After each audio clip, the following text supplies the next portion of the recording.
What's up, people? So I'm technically redundant.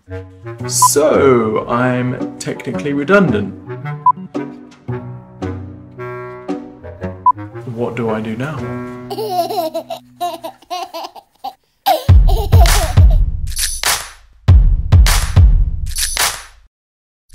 What's up, people? I know I haven't vlogged for a long time, so I decided to get back into it. The main reason I haven't been vlogging is kind of partly due to what I'm talking about in this video, which is some big changes that have happened in Exposure Ninja over the last month and a half. And I'm essentially redundant.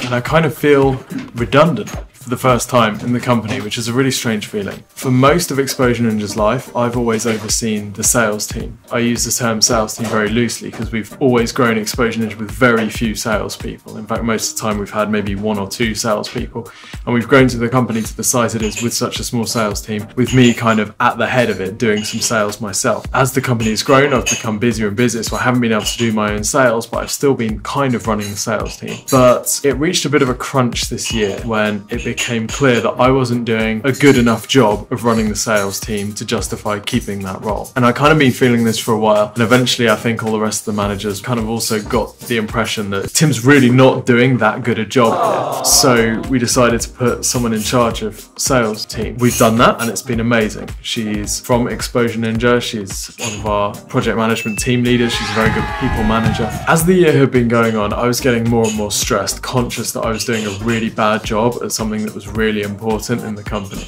So in September, we made the decision that I was going to step away from running sales, which was my last kind of day-to-day responsibility, I guess, in the company, meaning that I have no fixed role, if you like, in the business anymore. It was quite a difficult decision to make because sales is very important to any business. It's the kind of oxygen that comes into the business. So to give that to someone else felt like the last remaining thing which I had to give to other people. I've never really struggled with delegation, but in this particular instance, it felt like quite a big thing to do. We've worked very hard on our sales process and our onboarding and making sure marketing and sales kind of match up and marry and that all the messaging is consistent. So it felt like quite a risk. So my calendar went from being completely full, no daylight at all, just totally solid, to having some days where I didn't actually have anything fixed to do. So this is a pretty weird feeling when you've been giving everything, every waking second to the business for years, and then all of a sudden you're like, oh, I don't really have too much to do.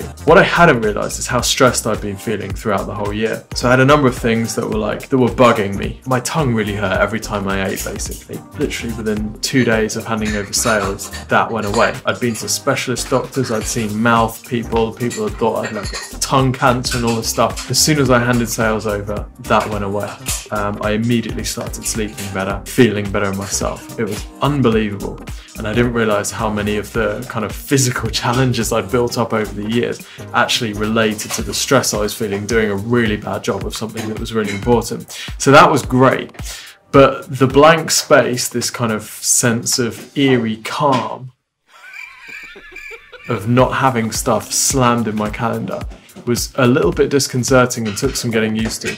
So I did what I always do in these types of situations and go back to kind of planning and starting from first principles. Where does the company need to go and what do I need to do to get the company there? Like, what's my new role now that I'm not kind of day-to-day management? And I realized that my role needs to be the leader of Exposure Ninja. The company finally needs a leader, someone who's not doing day-to-day stuff all the time, someone who's actually leading the company. So that clarity was good. But how do I become that leader was something I really didn't know. So I decided to map out what I thought the perfect leader for Exposure Ninja in 2025 would be. So where the company is going to be in 2025, who will be leading that company and what skills would they have. Then I could work out where I was deficient and what I needed to develop in order to become that person. So the characteristics I identified was that that person would have a really useful and profitable personal brand. So useful and profitable personal brand, not just someone who's constantly chasing fame, but actually someone who uses visibility to help grow the business, right? So not just,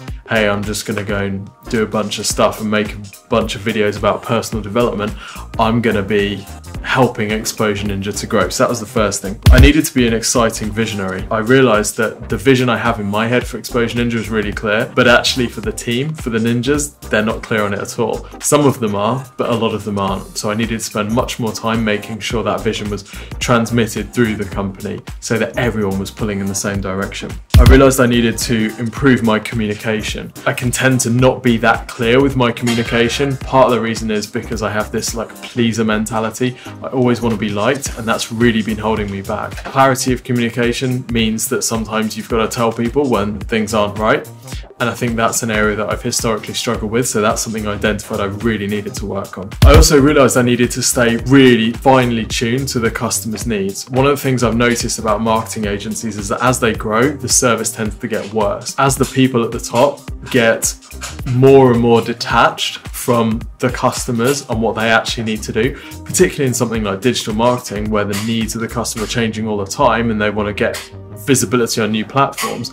If the people at the top are out of touch with that, how can the company possibly stay current? I realized they needed to make sure I was always staying current with where our customers were at and the challenges that they were coming across, because that means our whole company can stay relevant as well. But the biggest thing I realized from this exercise is that I actually didn't know what the perfect leader for Exposure Ninja looked like. I was only guessing.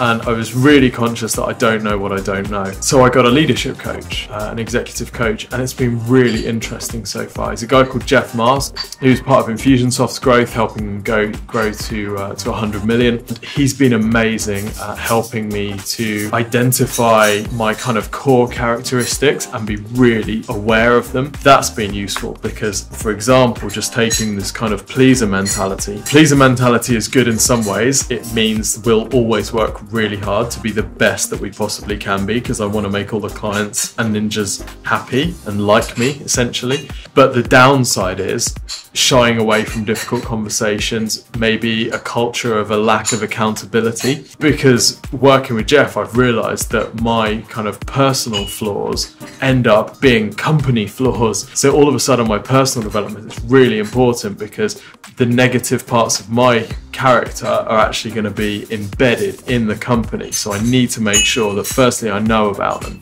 and that secondly I'm working to fix them or to counteract them. My coaching ability was one area I really felt like I was seriously lacking. We have amazing people at Exposure Ninja, and often they come to me for feedback and I'm like, you're freaking brilliant, I don't know how I can help you. Well, that's not useful to their personal development. They need to be given things to improve, or they need to be helped. I need to have a way of having that conversation which is valuable. So he's also helping me to kind of work on my own coaching ability and help me to actually lead people and manage people. Day to day, it's meant that I've had to become more comfortable with doing tasks that don't have clear deliverables. For example, doing market research, studying what other businesses out there are doing, looking into people that have built the sort of personal brand that I need to build. All of this is stuff where there's not like a clear outcome necessarily. It's not like you spend an hour doing a task and now you have this clear result.